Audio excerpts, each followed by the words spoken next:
On day 124, I'm doing the communion and offering meditations tomorrow at my church. I'm just going to cover in day 124 what I'm going to talk about on the offering portion for tomorrow.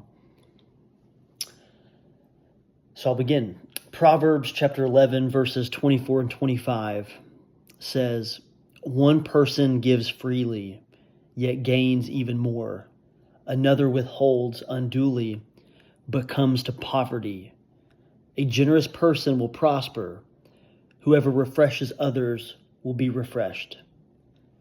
In my application study Bible, it talks about how these two verses present quite a paradox, that we become richer by being generous. And that's interesting because the world tells us to hold on and to store up as much as possible. Especially in America, we live in a society of building fences and not bridges. But in reality, it's God that blesses those who give generously. And to give generously by not just money, but by their time and their energy and their possessions. And this generosity mindset, it helps us put our lives in the correct perspective.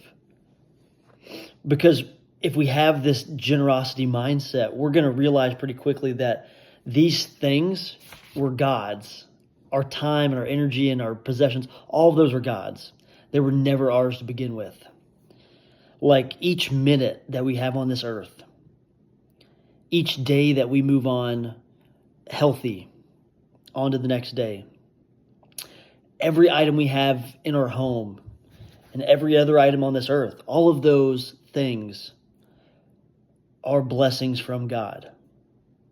And we can take them so for granted. But it's our freely giving generosity in all aspects that help us break away from a really common trap that many people find themselves in, and I have in previous seasons of my life, which is if we're not giving generously, we can become enslaved by earthly things. We can become enslaved by our possessions. And that's why the idea of Lent, or the idea of giving something up for God to get rid of earthly vices, I think can be a really healthy practice. Because I want to live a life, and I strive to live a life where I am not held down or entrapped by anything on this earth. I want to live a life, and I strive to live a life that is so focused on God above all. And there's a quote from one of my favorite songs, and I've referenced it before, but it says, "Excess never leads to better things. It only piles and piles atop of the things that are already abundantly in front of you." And again, he goes on in that song to explain exactly what those things are he's talking about.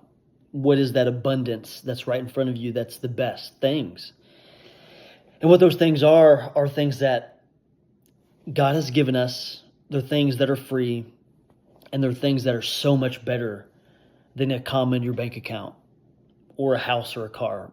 And those things are things like good people, things like breathing in and out every day, things like connecting and loving someone and what that relationship looks like, laughing and whimsy. Like those are the things that I just wonder if we focused a bit more on those types of things and less on things like a number in our bank account or price of a home or just worldly status symbols.